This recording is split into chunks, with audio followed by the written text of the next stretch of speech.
Hi everyone, I'm back with the new review of the fairly recent Hemlock Springs album, The Apple Tree Under the Sea.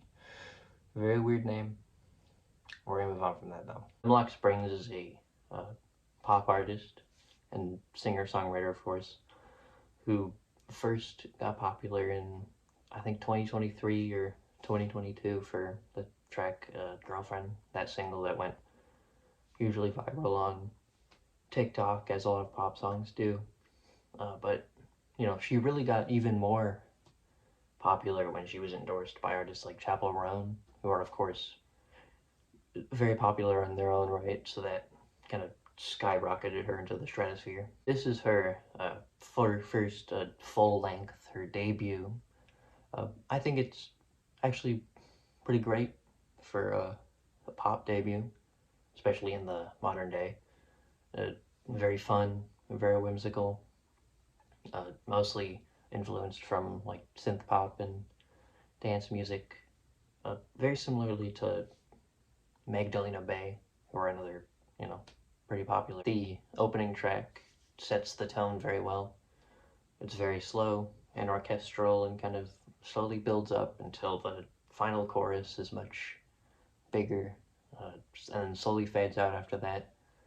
It seems to be sort of dealing with temptation of some sort, or personal feelings of strife in a way. That's a fairly consistent theme across all the lyrics. The first line on the next track, the beginning of the end, is sometimes I think I should avoid filling holes with opioids, or something like that. I'm just remembering off the top of my head, which obviously drugs and temptation to just wipe away all of your anguish with something easy, but probably isn't great for you. It's, opioids. Head, Shoulders, Knees, and Ankles is probably the campiest song here, if you can call it that.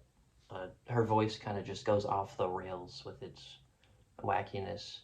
There's a certain rasp in her voice, but she covers a lot of it with, effects and stuff, but I think she's a fantastic singer shown here.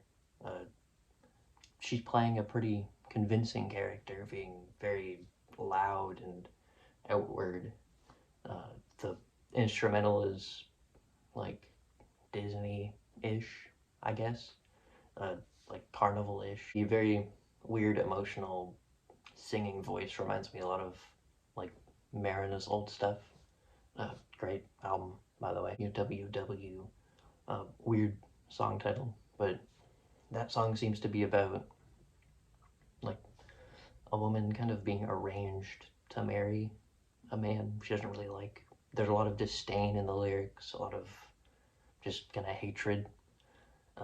Hemlock says she would rather not be alive than be with this guy, which is a very big juxtaposition to, like, a lot of her previous work, which has been very like lonely and desiring, something like that. This is directly opposite to that. Moses is the only song here I'm not big on. I don't really like it. It's not like terrible, as I've said with lots of other reviews and the songs I don't like off those. It's not terrible. It's just it doesn't really fit for me too well. It's very laid back, which isn't inherently bad, but the instrumentals and the beats don't really complement the rest of the album that well. It's not as engaging. It's a little bit dull for me, a little bit boring. Sever the Blight, though, it's probably my favorite song here. It's the big single. It's very catchy, ridiculously catchy. Amazing synth track, amazing dance track. It very much builds up throughout. The first chorus is a little bit anticlimactic, but that's paid off later by the chorus becoming way bigger and way more, like, grand, I guess. I just can't get enough of the track. It's great. The next three tracks, the interlude, which to me feels a little bit unnecessary, carries into a song that I think is just, pretty straightforward pop song. I don't have too much to say about it. Same with the Set Me Free afterwards.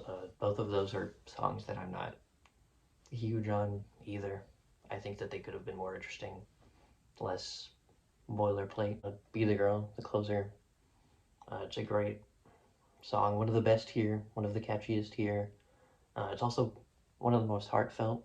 It kind of seems like feels like she can't live up to who people expect her to be after her blow up, and how she won't really return to being that new sensation since it's been a couple years since she's been popular. She just kind of feels like she's trapped a little. That's what I get from it, at least.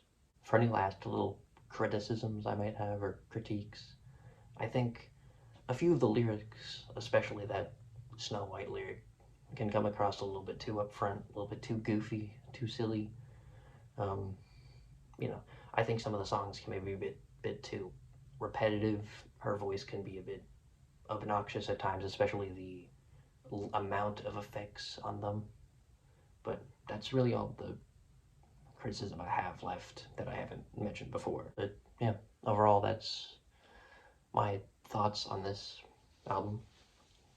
Great synth album, great dance album. Probably gonna be one of my favorites of the year. Maybe not like my favorite for sure, but up there, at least so far. Yeah, I'm thinking like a week 8, around there. Yeah, that feels right to me. That's about it. See you.